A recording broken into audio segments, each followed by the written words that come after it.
On l'a appris aujourd'hui, plusieurs pays ont enregistré le mois dernier, en août donc, des records absolus de chaleur. Le Japon, la Chine, entre autres.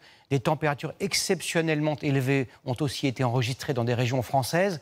Les scientifiques s'inquiètent particulièrement des effets de ce réchauffement climatique sur les glaciers. Certains ont longtemps résisté à une fonte inexorable. C'est le cas du Perito Moreno, à l'extrême sud de l'Argentine. Reportage en Patagonie de nos envoyés spéciaux Linda Huret et Frédéric Larrey.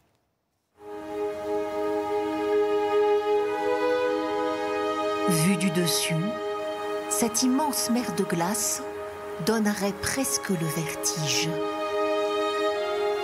Avec ses 250 km², le Perito Moreno est le glacier le plus célèbre d'Argentine. Au cœur de la Patagonie, il est aussi le plus accessible. En bateau d'abord, sur le lac Argentino, pour pouvoir l'approcher au plus près comme c'est chanceux. C'est incroyable, ça coupe le souffle. Le paysage hivernal, la glace elle-même, c'est très beau. C'est relaxant aussi. Et en Argentine, c'est l'un des sites immanquables. Vous devez visiter le Perito Moreno. Plus qu'une visite, ce glacier c'est un peu le bureau de Marcos. Ce guide a la chance de l'approcher tous les jours ou presque depuis plus de 10 ans. Pour moi, c'est un des glaciers les plus jolis du monde. On estime qu'il est encore en équilibre. Les autres glaciers du monde, pas tous, mais presque tous, ils sont en train de disparaître. Régulièrement, il accompagne même des groupes pour marcher sur sa zone la plus basse. Le glacier monte jusqu'à 60 mètres de haut, une expérience unique pour ces touristes. C'est très différent quand vous en entendez parler, quand vous le voyez de vos propres yeux et quand vous faites ce genre d'expérience. Il nous expliquait que le Perito Moreno était juste un petit morceau de calotte glaciaire. Je ne m'imaginais pas que c'était si grand. C'est incroyable à voir. Le Perito Moreno n'est qu'une partie de l'immense champ de glace de la Patagonie, le 3e plus grand du monde après l'Antarctique et le Groenland. 350 km de long.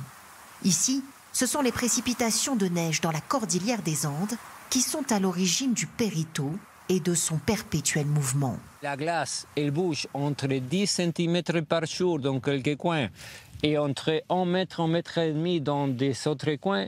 On dit que la glace la plus vieille est là entre 100 et 500 années. Et même s'il est le glacier le plus stable d'Amérique du Sud, le Perito Moreno subit le réchauffement climatique. En 2023, l'année la plus chaude, il aurait reculé de près de 9 mètres. Prenons un peu de distance pour retrouver Magali, guide spécialiste en glaciologie, sur ces passerelles, l'un des points de vue sur le Perito Moreno, pour observer ces fameux blocs de glace qui tombent régulièrement dans le lac et font aussi la réputation du glacier. Dans une explosion d'eau et de glace. Et ça nous fait penser un petit peu à un arbre qui craque ou à une explosion ou à un coup de fusil. Et ça va former donc des icebergs qu'on voit qui se sont accumulés devant. Si ces chutes montrent un mouvement naturel, d'autres signes bien visibles indiquent que le glacier diminue depuis 6 ans. La roche, elle nous montre où se trouvait le glacier il y a encore 3-4 ans.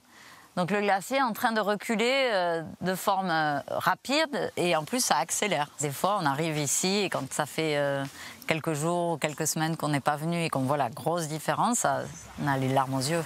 Sur l'ensemble du Perito Moreno, ces pertes représenteraient plusieurs kilomètres carrés de glace en moins. Pour tenter de trouver une explication, direction El Calafate, le centre d'interprétation des glaciers de Patagonie, compile toutes les données sur cette mer de glace.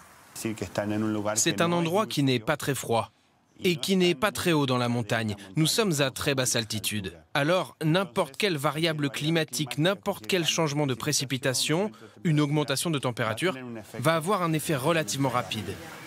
Si le Perito Moreno était plus stable que les autres, c'était aussi grâce à sa topographie.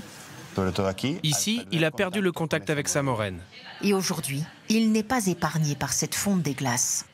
Et même si la température moyenne annuelle ne monte pas beaucoup, comme dans d'autres endroits du monde, ces quelques jours de forte chaleur estivale engendrent beaucoup de fonte dans le glacier, et ça ne se récupère pas.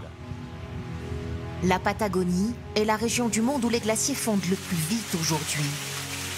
Sur l'ensemble du champ de glace, 500 km² auraient disparu ces 50 dernières années. Le Perito Moreno reste lui l'un des sites le plus visités en Amérique latine.